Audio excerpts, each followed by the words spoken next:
What's going on, everybody? This is your tour guide around the SWAC C Wells coming at you with another video today. Y'all make sure y'all lock in with us. Hit that like button, hit that subscribe button, hit that notification bell, and become a part of the SWAC Talk family by becoming a member. 99 cents gets you a membership to the YouTube channel. We have special perks coming at you. We're going to be dropping special members only videos and shorts. I'm going to have rants and reactions to different things that I want to put there. So if you want to get everything, man, become a member of the Swag Talk crew for 99 cents and get down with the get down, man. And so we're going to still be bringing y'all a lot of stuff, swag smoke and everything like that, and all our normal videos. But we also bring y'all that membership tier. So get down with that. Check out the Facebook and Instagram, both Swag Talk, Twitter Swag Talk 76. And now let's get on with the show, man. Let's do it. Welcome to the show, see bros your guy. Wednesday, Sundays, catch the ride. Football hoops, we breaking wide. Stats and facts, truth on high. SWAT talk where the convo's real. From Texas to Florida, we seal the deal. Just pull up, the vibes are real. Chopping it up, we spin the wheel. Hit the corner of the field, we strategize. Breaking the game down, no disguise. Play by play, we analyze. I wear sharp, we magnify. SWAT talk where the convo's real. From Texas to Florida, we seal the deal. Just pull up, the vibes are real. Chopping it up, we spin the wheel. Wednesdays, heat, Sundays, ignite. We talking legends shining bright. Back and forth, day or night. This the plug, we bring the light. SWAT talk where the convo's real. From Texas to Florida, we seal the deal. Cats pull up, the vibes are real. Chopping it up, we spin the wheel.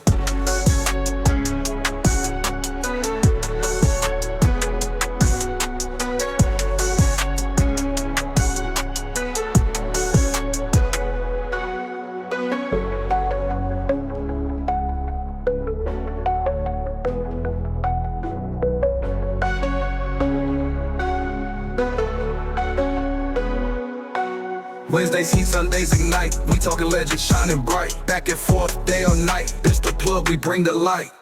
SWAT talk where the convo's real. From Texas to Florida, we seal the deal. Cats pull up, the vibes are real. Chopping it up, we spin the wheel.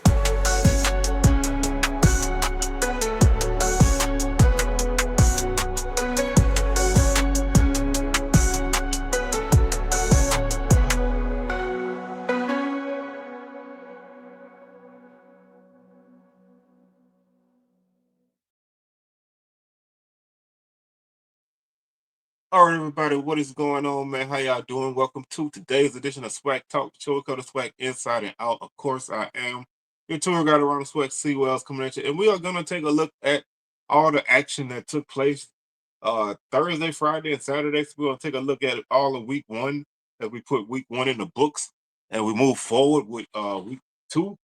So we got just to give you a heads up, we got our for entertainment purposes only video dropping either Monday or Tuesday.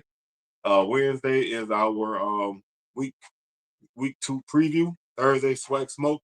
I'm not quite sure we're going live Saturday, but if we do, we'll check the socials and you find that out. And Sunday is our week two recap coming at you next Sunday. So that's the upcoming week schedule. So let's go ahead and get into the action. We're gonna start off with the Thursday games and make our way through the weekend. First off is Alcorn State dropping a 20-10 decision to Northwestern State. The Demons break a 20-game losing streak in this game. In this game by scoring 20 points. Alcorn had a ton of mistakes early. Was able to kind of control Northwestern State after that, but offensively just really couldn't get it going.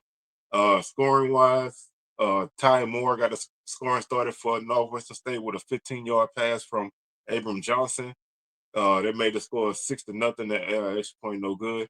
7:44 left in the first. Moore got an 8-yard fumble recovery on a block punt.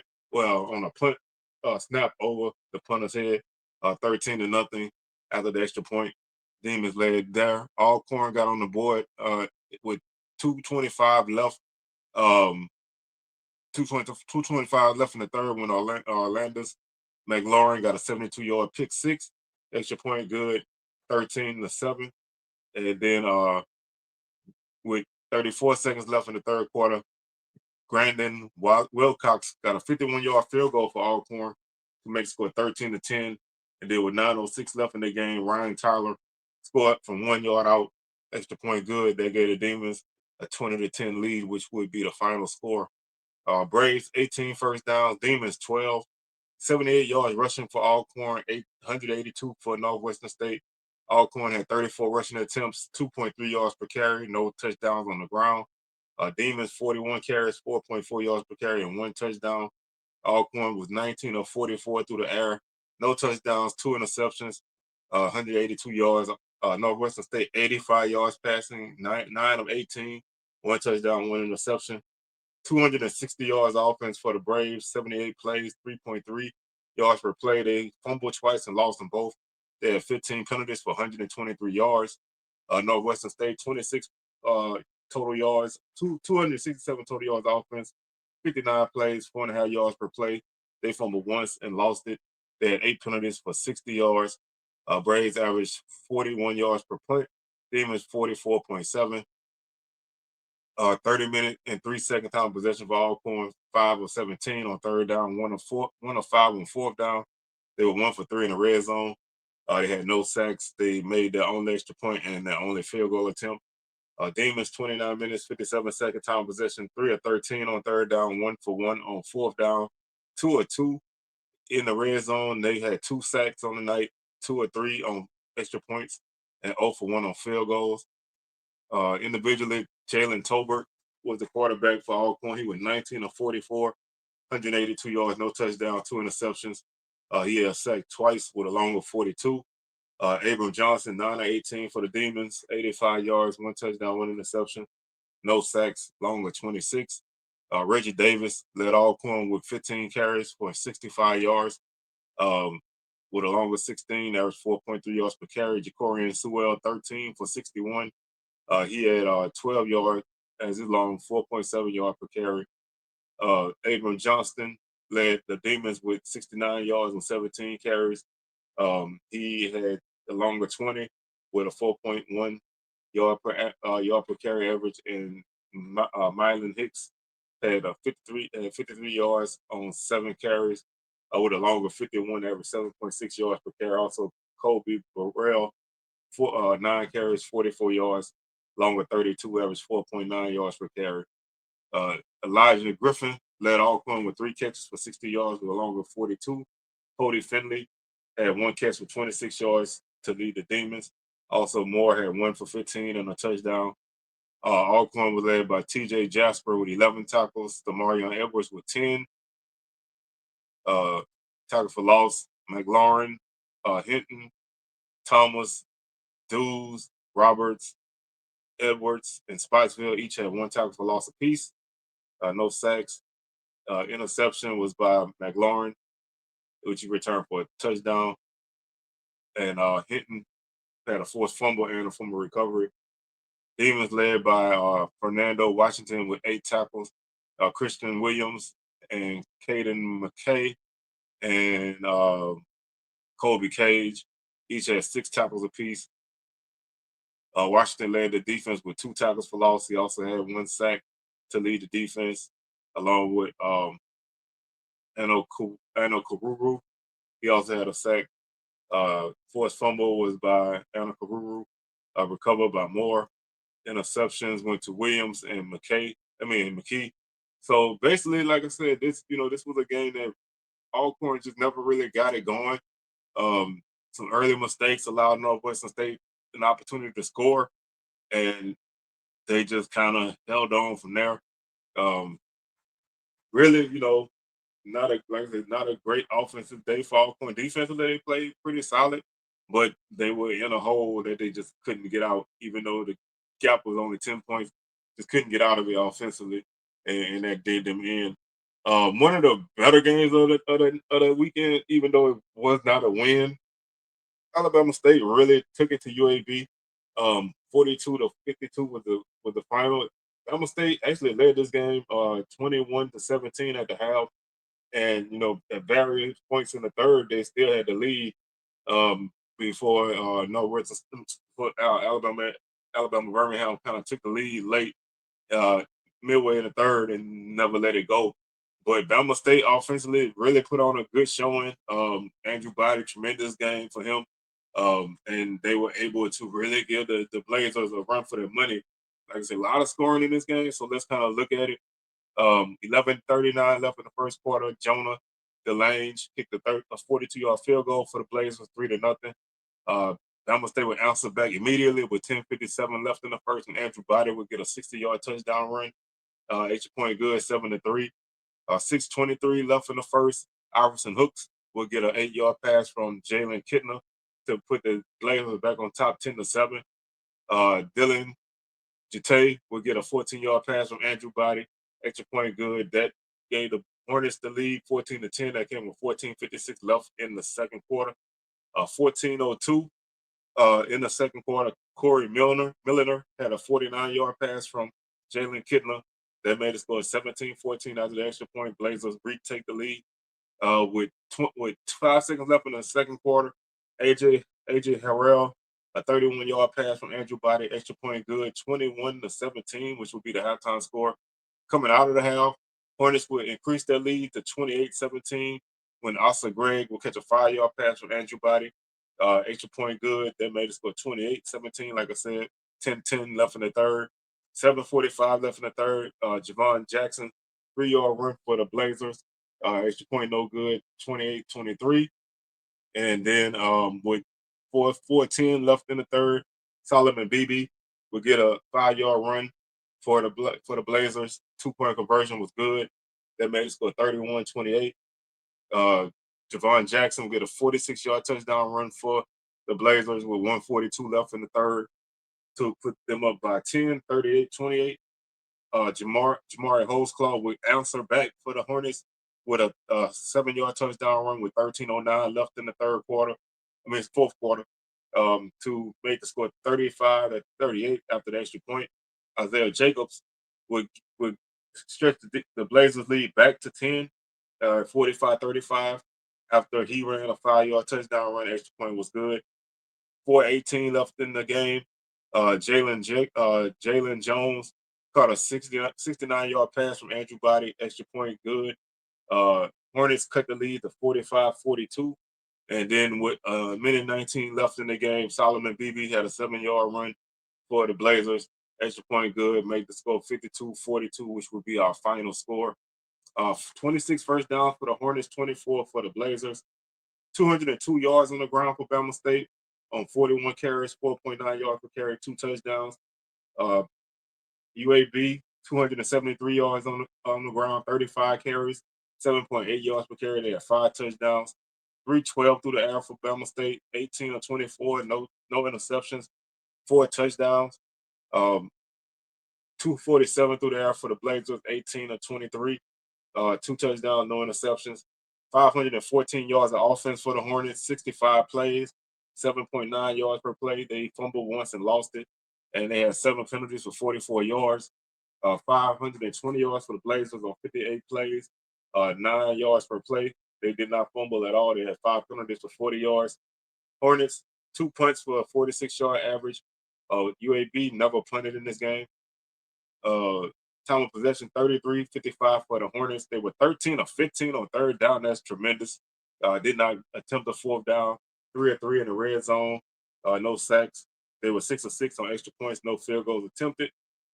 25-46 time of possession for the Blazers. 4 of 7 on third down. 1 or 2 on fourth down. They were 5 of 6 in the red zone, and they had 2 sacks. They were 5 of 5 on 5 of 5 extra points and 1 for 1 on field goals. Individually, Andrew Body, like I said, tremendous game. 18 of 24, 312 yards, 4 touchdowns, no interceptions. He was sacked twice with a 69-yard long pass. Kittner, 18 of 23 for 247 yards, 2 touchdowns, no interceptions, no sacks, longer 49. Body led the Hornets with 119 yards on the ground and 1 touchdown with a longer 60, 7.4 yards per carry. Holtzclaw, 14 for 54 and a touchdown, along with 12, 3.9 yards per carry. Jackson had 17 carries for 166 yards for the Blazers, 2 touchdowns, longer 48, 9.8 yards per carry. BB 8 for 51, 2 touchdowns, longer 12, 6.4 yards per carry. Jacobs 8 for 42, 1 touchdown, along with 21, 5.3 yards per carry. Jones led the Hornets with 6 catches for 174 yards and a touchdown, along with 69. Harrell, 4 for 76 and a touchdown, along with 31. Greg, 3 for 31 and a touchdown, along with 15.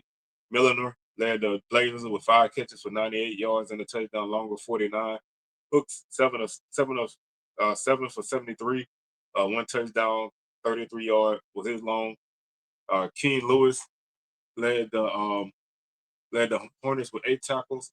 Also, Tayshawn Sims had 7 tackles. Tackles for loss. Gordon and Jones each had 1 tackle for loss apiece. No sacks, no forced fumbles, no interceptions. UAB was led by Bryant with 8 tackles. Hightower, Morrison, Royster each had 6 tackles apiece. Burge, Pitcher, Morrison, and Hightower each led the team with 1 tackle for loss apiece. Sacks were by Burge and Pitcher, each with 1. Interception, none. Forced fumble, none. Like I said, Bama State really played a tremendous offensive game here. Like I said, they went tit for tat with UAB. Just couldn't really get those stops that they needed on defense. You get a stop or two in a game like that, and you ultimately win it. So I think this was a winnable game that they let slip away. I think that's the best way to look at this. They played a tremendous game and probably played the best game out of anybody other than maybe Jackson State this weekend. Even though it was in a losing fashion, they really took it to UAB, and you don't want to put a lot, you don't want to put too much emphasis on this game, but they played a tremendous game offensively, and I think that they're gonna put people on notice, especially offensively, that you're gonna have to account for everything that they have. So even though you don't really like to do moral victories, but you got to give them a lot of credit for putting up those numbers on an FBS defense. Conversely, you still got to kind of look at the defense for giving up those yards and points. So it was kind of a mixed bag, but it still was a solid effort for them, and a game that was in doubt until late.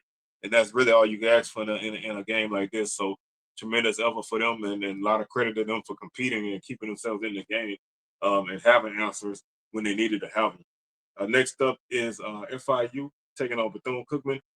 Panthers win this game 42-9.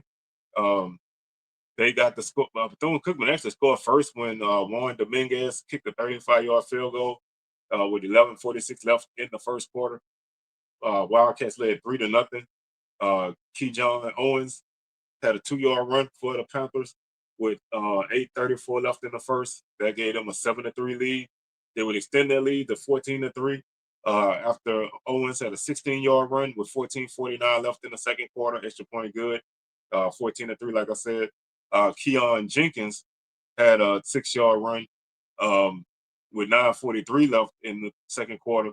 After the extra point, Panthers led 21-3. Devontae Lyons had a 35-yard run with 5:17 left in the first half. Extra point good. Panthers led 28-3. Juan Dominguez will get a field goal from 22 yards off of Bethune-Cookman with 1:29 left in the second quarter. That made the score 28-6, which would be the halftime score. Following that, third quarter, 12:44 left. Jenkins, 4-yard run for the Panthers, 35-6 after the extra point. 12-12 left in the game. Dominguez kicked his third field goal of the game from 28 yards out to make the score 35-9. And then with 7:01 left in the game, Anthony Carey, 2-yard run for the Panthers, extra point good, 42-9, which would be our final score. Bethune-Cookman finished with 17 first downs, 28 for FIU. Um, Wildcats 105 yards on the ground, 30 carries, 3.5 yards per carry, no touchdowns. 223 on the ground for the Panthers, 38 carries, 5.9 yards per carry, 6 touchdowns. Total passing yardage 241 for the Wildcats, 23 of 39. No touchdowns, no interceptions.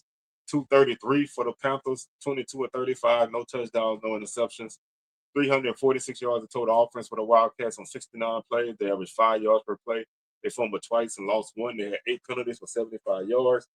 456 yards for FIU, 73 plays, 6.2 yards per play. They had 1 fumble and lost it.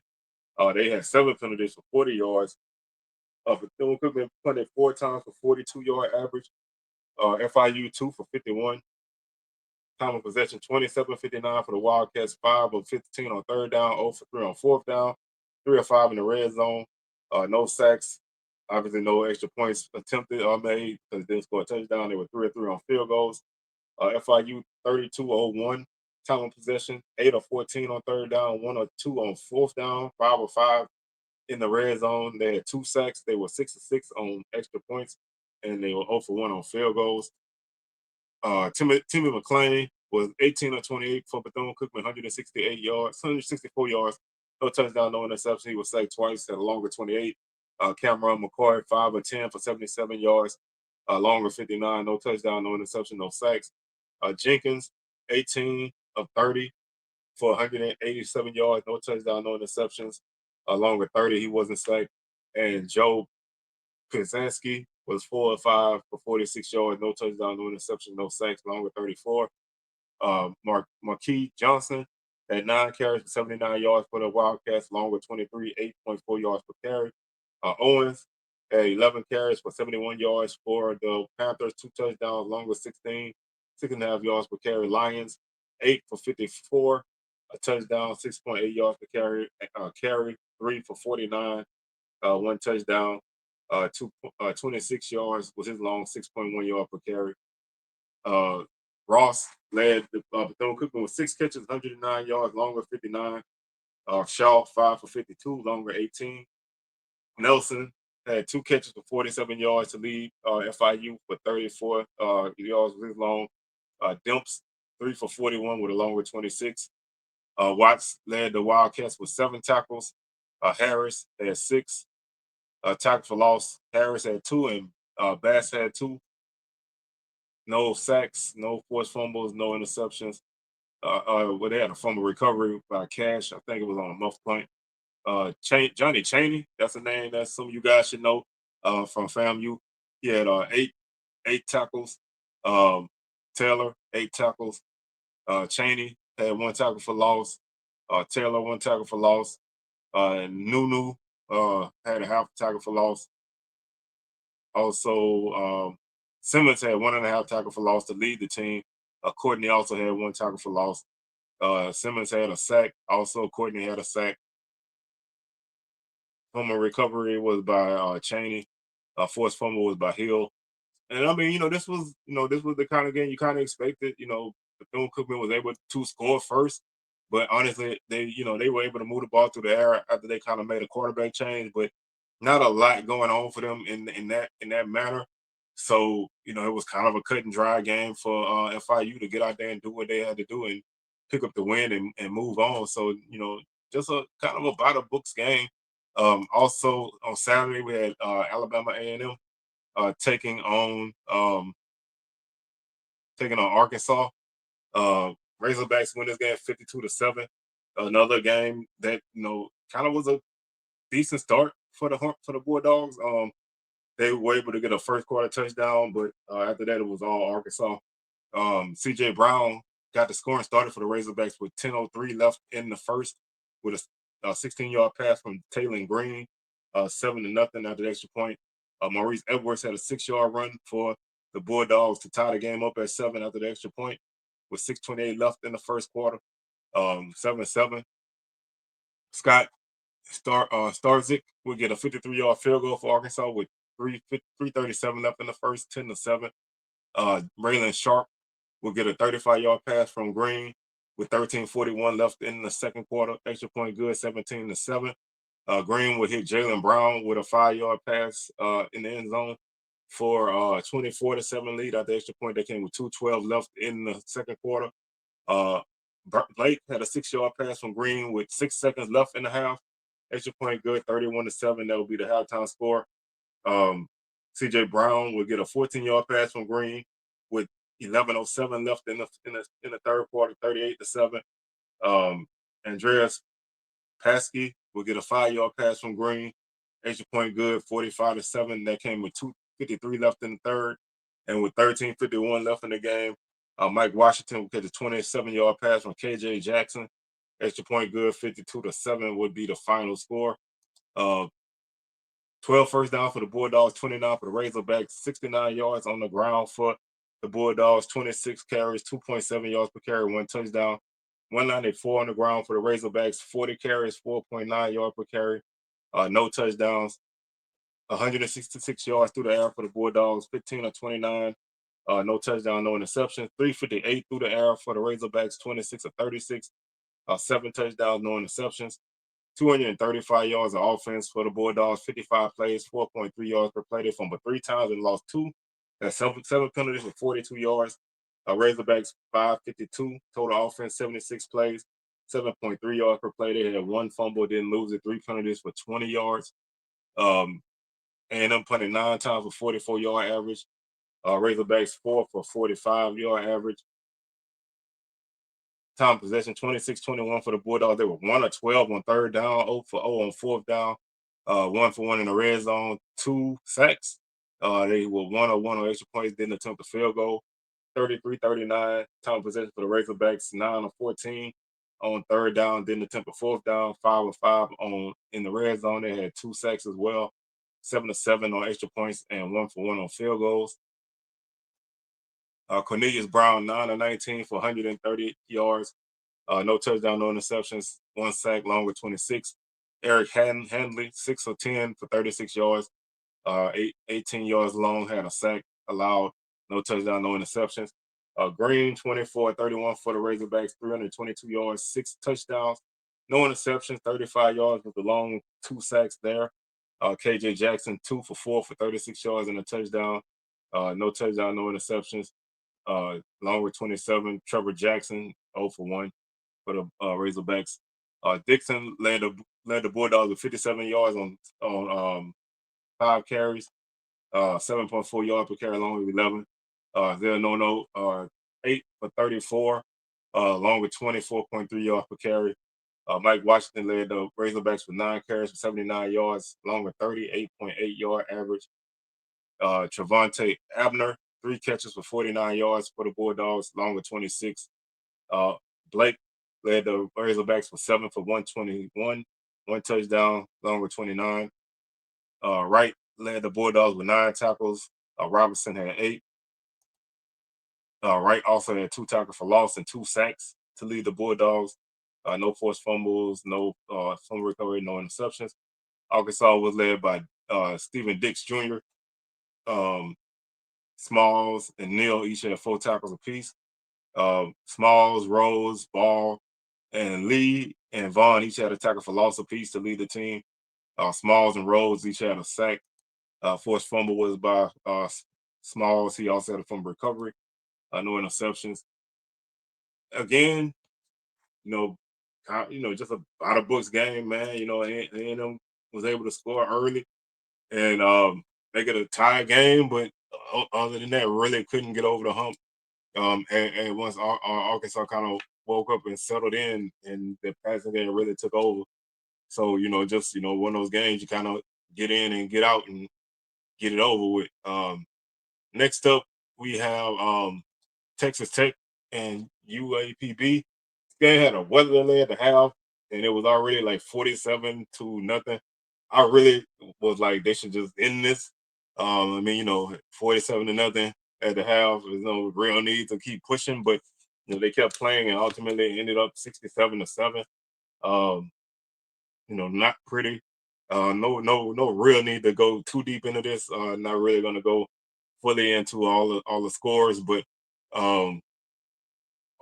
like I said, Tech was able to score at will. They got a couple of first quarter touchdowns, got a field goal in the first quarter, 17-0 after one.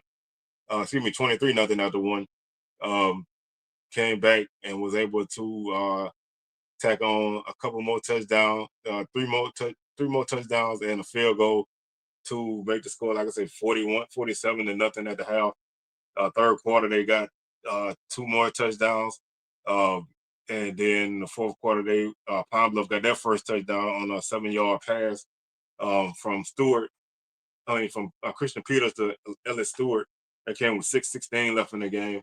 They made it score 61-7 before Tech scored another touchdown to wrap things up.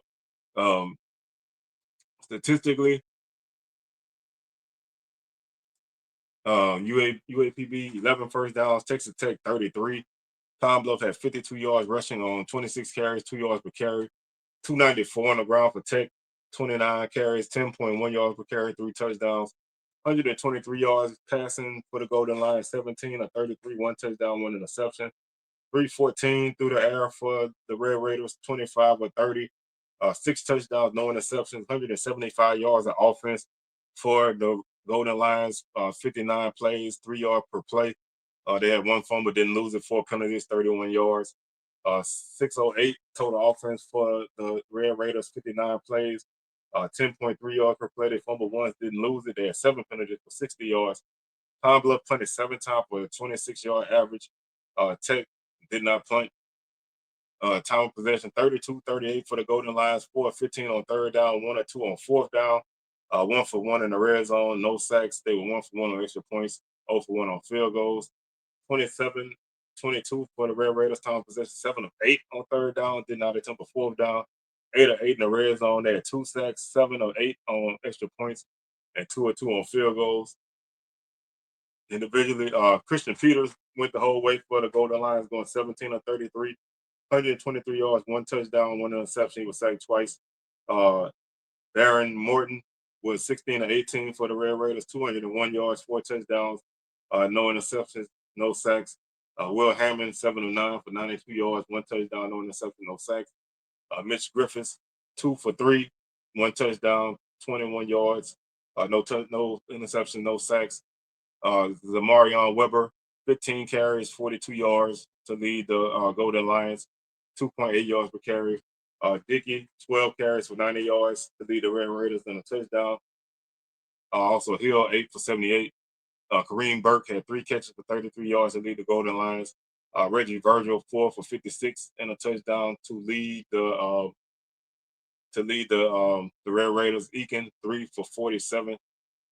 Also, Stribling led the Golden Lions with 6 tackles. Knox and Johnson each had 1 tackle, 5 tackles apiece. Stribling had a tackle for loss to lead the defense. Like I said, no sacks, no fumble recoveries, no forced fumbles, no interceptions.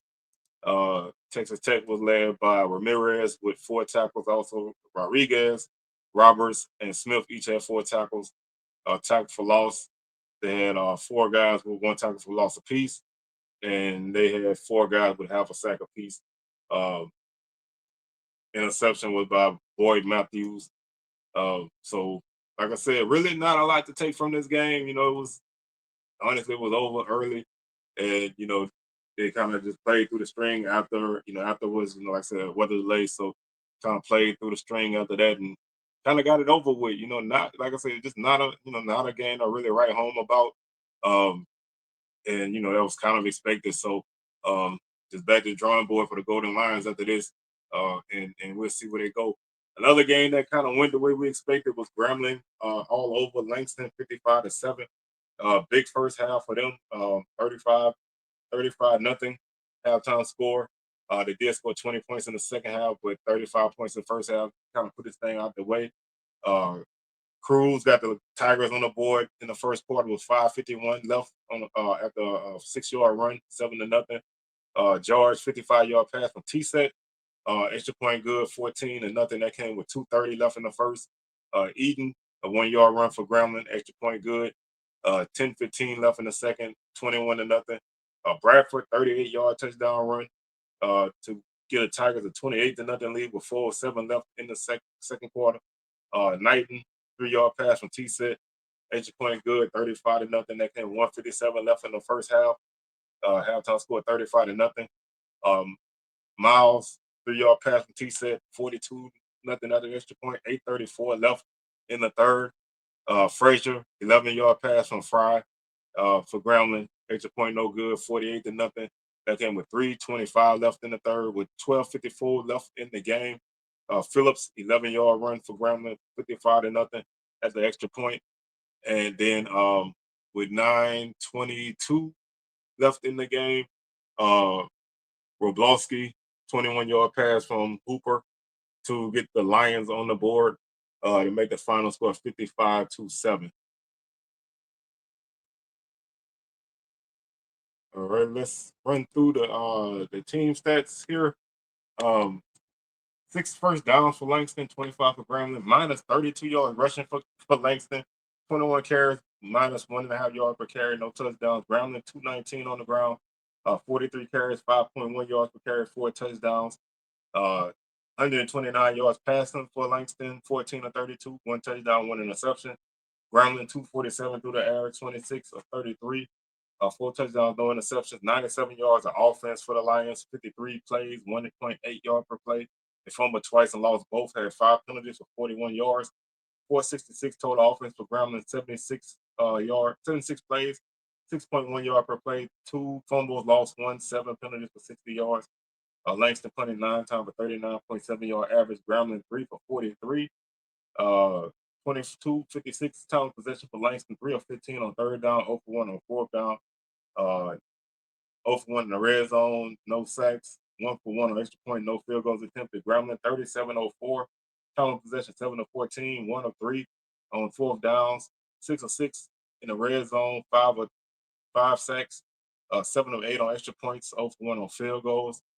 Individually, Langston was led by Aiden Hooper, going 8 of 15 for 83 yards and a touchdown. No interception, no sacks. Barrett, 17 of 46, no touchdown, 1 interception. He was sacked 5 times. T-Set, 20 for 25, 203 yards, 3 touchdowns, no interceptions, no sacks. Fry, 6 of 8 for 44 yards and a touchdown. No interceptions, no sacks. Uh, Booker, 7 carries for no yards. They did not have anybody gain any yards, so there was a rough running game for them. Um, it was just rough on the ground for the Lions. Brownland was led by Trey Bradford with 6 carries for 56 yards and a touchdown. Also, McClendon, 10 for 51, and Cruz, 9 for 47. Eden, 7 for 46. Really balanced rushing attack for Brownland there. Uh, Roblowski, 9 catches, 104 yards and a touchdown for the Lions. George, 3 for 63 for Brownland and a touchdown. Howard, 4 for 41. Miles, 5 for 37, and Bryant, 5 for 31. Mosley had 10 tackles, and Perkins had 10 tackles to lead the Lions. Odom and Thompson and Ortiz each had 1 tackle for loss apiece. No sacks, no forced fumble was by Thompson. He also had a fumble recovery. Grambling was led by Bryce Cage with 4 tackles on the night. He also had a tackle for loss. Horton had a 1.5 tackle for loss to lead Grambling. Sacks, Sykes and Robinson led the team with 1 sack apiece. Uh, Monsanto and Draper had forced fumbles. Recoveries by Banks and Washington. Interception went to Raby. And like I said, this was a good first game for Grambling. Man, defense dominated a lower level opponent, which is what you're supposed to do. Offense had nice balance, moved the ball through the air and on the ground, and basically just took care of business. Never really was in any kind of trouble. And that's the kind of first game you want. You want to go out there and you want to, what I'm saying, put it on the other team and kind of get it over with. You don't want to have them hang around. You don't want them to score. You don't want them to make things interesting. And you just get you some, you get your stuff in and get ready for your next game. So really good first game for Grambling. Uh, Good outing for T-Set in his first start at Grambling. Running game was solid, really balanced defense. Got the pressure that they needed and shut down the run completely. Really a good game for Grambling, man. So salute to those guys for putting on a good effort yesterday against Langston. Next up, we have Southern taking on Mississippi Valley. 34-29 was the victory for Southern. Jalen Woods went down in the early in the second quarter, I guess you say mid second quarter, with injury. Was carted off the field, had to be taken away by ambulance. All reports are that he is doing well. So we'll, keep him in our prayers and keep tabs on his status moving forward. But that definitely never want to see that happen to anybody on any team. So, when those kind of things happen, you just kind of pay close attention to them. But looking at the game itself, Southern got on the board first when Nathan Zimmer kicked a 24-yard field goal, 3-0. That came with 8:41 left in the first quarter. 6:07 left in the first quarter. Valley tied the game up on a 47-yard field goal with Marco Jovicic hit that from like I said, 47 yards out, 3-3. With 11:22 left in the second quarter, Cameron McCoy, a 9-yard run for Southern, extra point good, 10-3. 8:46 left in the second quarter. Jovicic, 19-yard field goal for Valley, 10-6. 2:41 left in the second quarter. Caleb Brownlow had a 53-yard pass from Joshua Brown, extra point good, 13-10. Southern would score 42 seconds left in the first half when Darren Morris caught a 35-yard pass from McCoy, 17-13. Trey Holly would score for Southern with 12:53 left in the third when we scored for 3 yards out, 24-13. Valley would get a field goal from 21 yards out with 8:03 left in the third, 24-16. And then Jamari Stokes will get a 38-yard scoop and score for Valley to bring them within 24-22. 2-point conversion, no good. Southern will get a field goal from Zimmer from 32 yards out with 12:17 left in the game. They go up 27-22. And then Barry Remo will get a 25-yard run for Southern. Extra point good, 34-22. And then Christian Wright will get the 21-yard pass from Joshua Brown. Uh, Extra point good to make score 34-29, and that would be our final score. Southern finished the night with 20 first downs, Valley 14, 212 on the ground for Southern, 50 carries, 4.2 yards per carry, 3 touchdowns. Valley 78 yards on 31 carries, 2.5 yards per carry, no touchdowns. 152 yards passing for Southern 17-30, 1 touchdown, no interceptions. Valley 218 through the air, 14-33, 2 touchdowns, no interceptions. Southern 364 yards of offense on 80 plays, 4.6 yards per play, 2 fumbles lost in both, 7 penalties for 60 yards. Valley 296 total offense, 64 plays, 4.6 yards per play. They fumbled once and lost it. They had 8 penalties for 50 yards. Southern punted 4 times for 40-yard average. Valley 5 for 31.8. Southern 33, 28 times possession, 6 of 16 on third down, 3 or 4 on fourth downs, 4 or 4 in the red zone. They had 4 sacks, 4 or 4 on extra points, 2 or 3 on field goals. Valley 26, 36 times possession, 2 or 14 on third down, 1 or 3 on fourth down, 3 or 3 in the red zone, no sacks, 2 or 2 on extra points, and 3 or 3 on field goals. McCoy 8 for 17, 82 yards and a touchdown, 35 yards long, no sacks, no interceptions. Woods 9 of 13 for 70 yards, no touchdown, no interception, no sacks. Brown 12 of 25 for Valley, 146 yards and 2 touchdowns. He was sacked 3 times. Nunez 2 for 8 and 72 yards, along with 73 with 1 sack.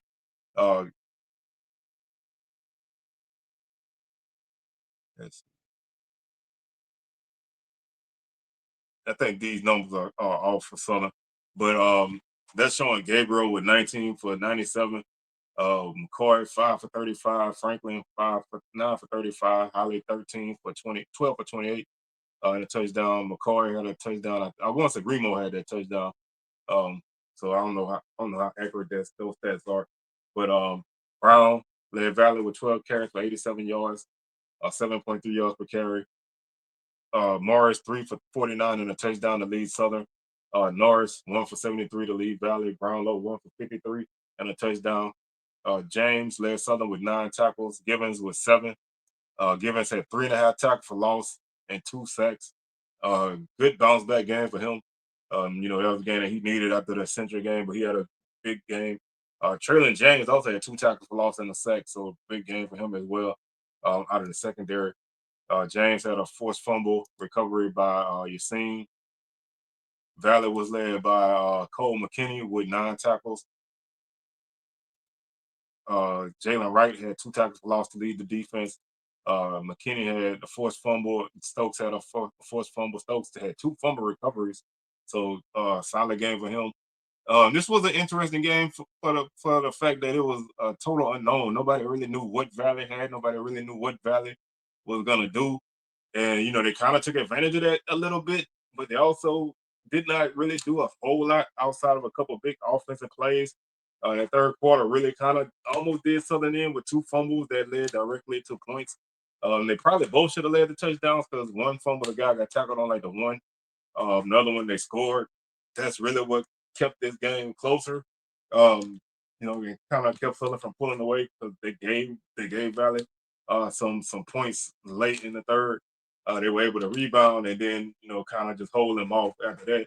Not a pretty game by any means, but I did not really expect one to be. I didn't really expect it to be pretty, but um, both teams, showed some things. Valley showed a little bit, but I think they still got a ways to go before they become what a lot of people are saying that they are. But they do have potential. They do have some talent, and if the coaches can get, can get things going right, I think they'll be fine. Um, am I recording? Why do I feel like I'm not on?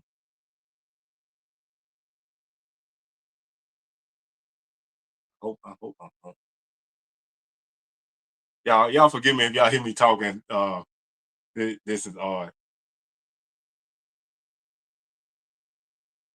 All right, let's see. We're gonna keep going.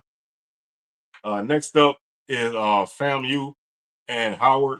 Um, Rattlers drop a 10-9 decision. Game not a lot of offense. Howard last second field goal to win. Not like I said, just not a pretty offensive game for the Rattlers. Defensively, they held their own, but just not a pretty game here. CJ Neely got a 2-yard pass for Howard from Tyreek Starks to open up the scoring. Extra point good, 7-0. They came with 10:31 left in the game. Uh, in the first quarter, in second quarter, 2:03 left in the second quarter. Daniel Porto, 37-yard field goal for FAMU. 7-3 scored out, and that was a halftime score. Nobody would score until the fourth quarter when FAMU get 2 field goals from Porto from 33 yards out with 7:46 left to make the score 7-6.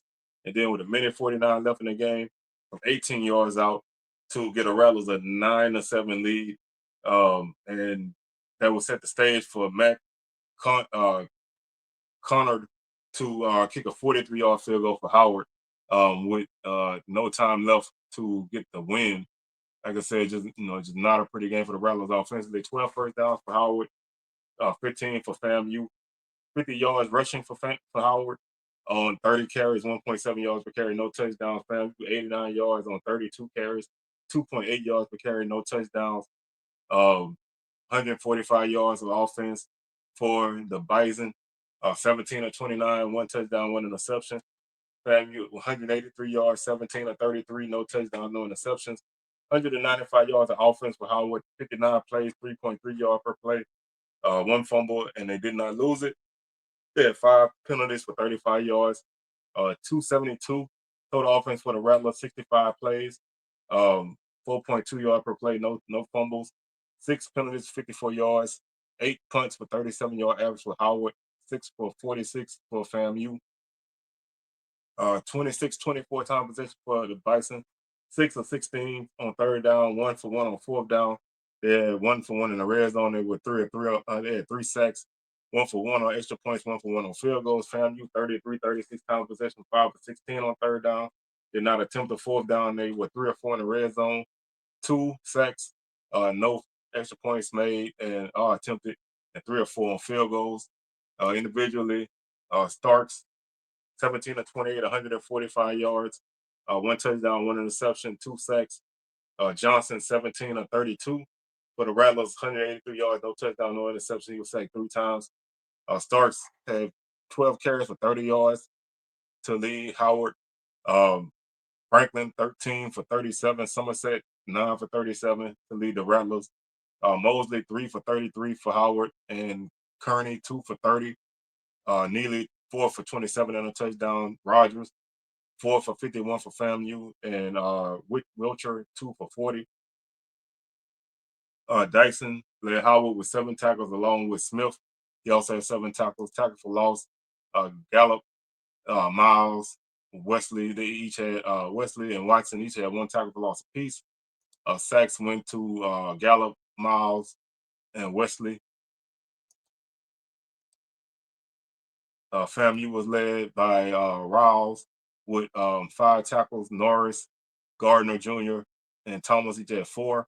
Uh, Cameron, 2 tackles for loss to lead the team. He also had a sack along with Kinsler. Um, Interception was by Callaway. So, like I said, this was just a missed opportunity, man. They had opportunity to score in the red zone, touchdowns, came out there with field goals, and ultimately that allowed Howard to hang around and basically put themselves in position for a game-winning field goal at the end. So there is a lot left to be lot to be desired offensively for FAMU, but it's the first game. New quarterback, freshman. Well, I think redshirt freshman, I believe. A guy that just hadn't really played at all. So that's a learning experience. So hopefully, they can take this back and go in the lab and figure out what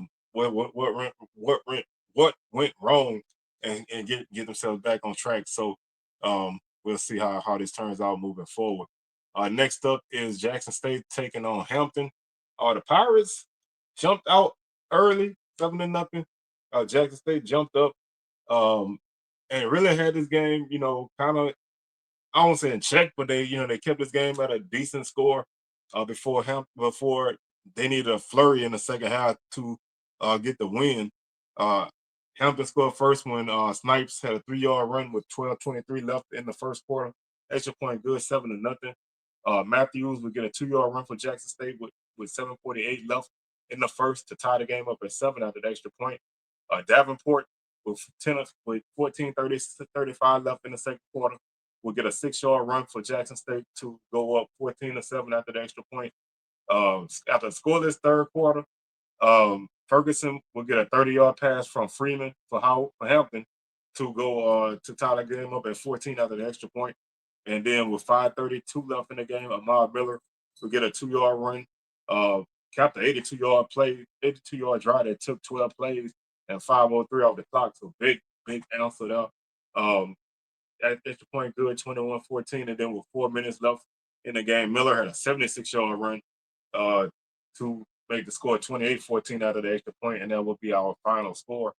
Hampton 20 first down, Jackson State 19, 175 on the ground for Hampton, 41 carries, 4.3 yard per carry, 1 touchdown. Jackson 283 on the ground, 320, 32 carries, 8.8 yard per carry, 4 touchdowns.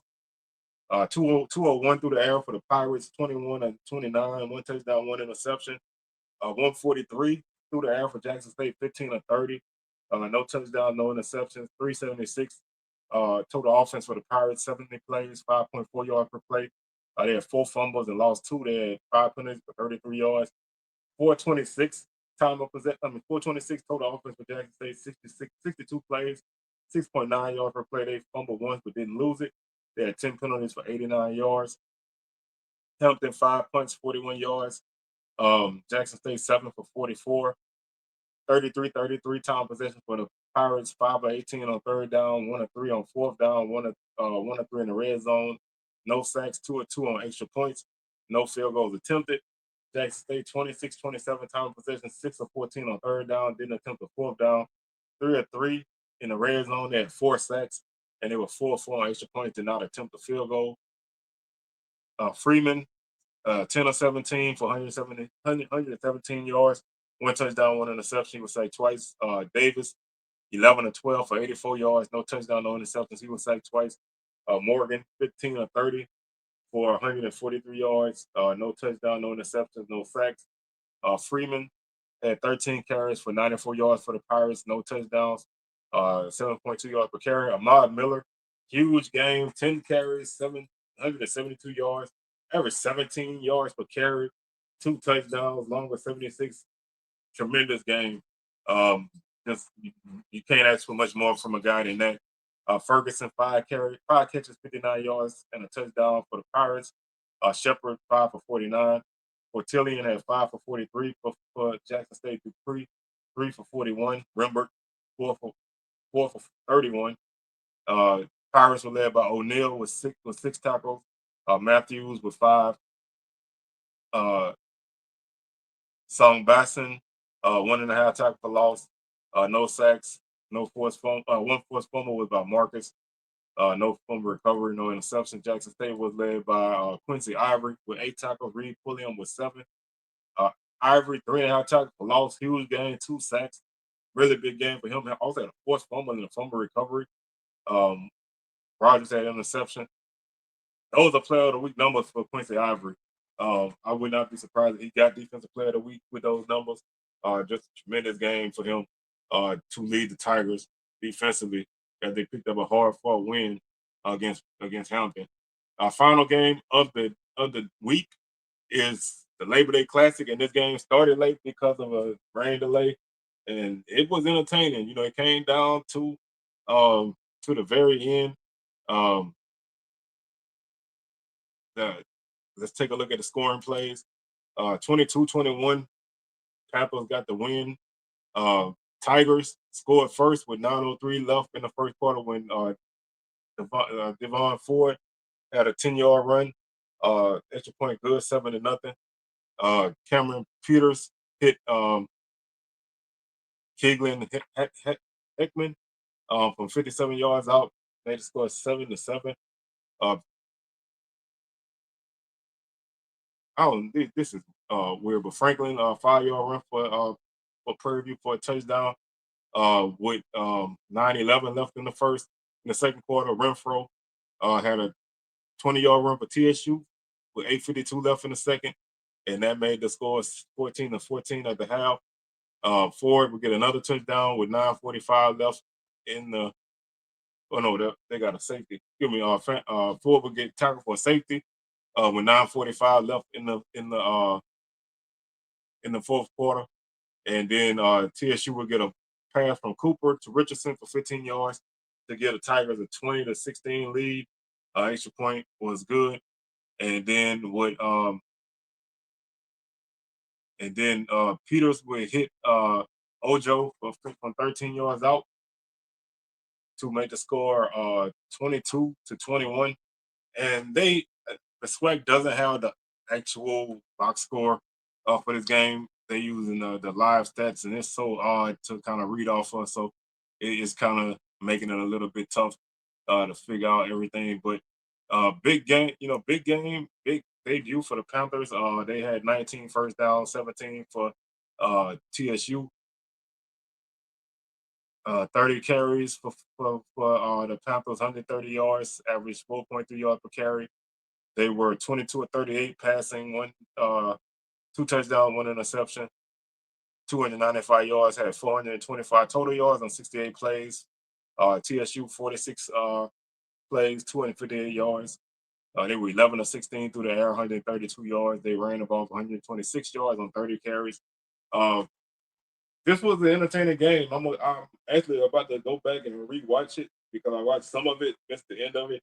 So definitely gonna go back and rewatch it. But nice, nice debut for Coach Jackson and his Panthers. Um, and so they won a big game, in a very, game that was very spirited coming into. I think the weather kind of dampened it a little bit, but the action on the field made up for that. And so big win. Panthers 1-0 in conference as well. So, we have spent the whole summer talking about if Prairie View lose this and that, TSU this and that. Well, Prairie View got the win. They did what they needed to do and they got the win. They picked up an important victory, not just because of your rival, but you 1-0 in conference as well. So now you don't have to chase. And that's what I always feel like is the biggest thing about this matchup is you don't want to have to chase and they don't now. So they are sitting in a good spot as they move on uh their future games. So let's take a quick look at week 2 and see what we have in terms of the games. And like I said, we'll preview these games next week on Wednesday. So let's look at Saturday, September 6th, we have Grambling at Ohio State. It's a 1:30 kickoff. Jackson State at Southern Miss. That's a 4 o'clock kickoff. FAMU at FAU, 5 o'clock kick. Texas Southern at Cal, 5 o'clock kick. Bama State at Southern, 6 o'clock kick. Valley at Tarleton State, 6 o'clock kickoff. Alcorn at Alabama A&M, 6 o'clock kick. UT Rio Grand Valley at Prairie View, that's a 6 o'clock kickoff. Bethune Cookman at Miami, that's a 6 o'clock kick. And Pine Bluff at Central Arkansas, also a 6 o'clock kick. So that's our week 2 schedule, and we're gonna take a look at those games next week. So with that being said, man, I'm your tour guide around the SWAC Wells, signing out, and I will catch y'all on the rebound. Peace.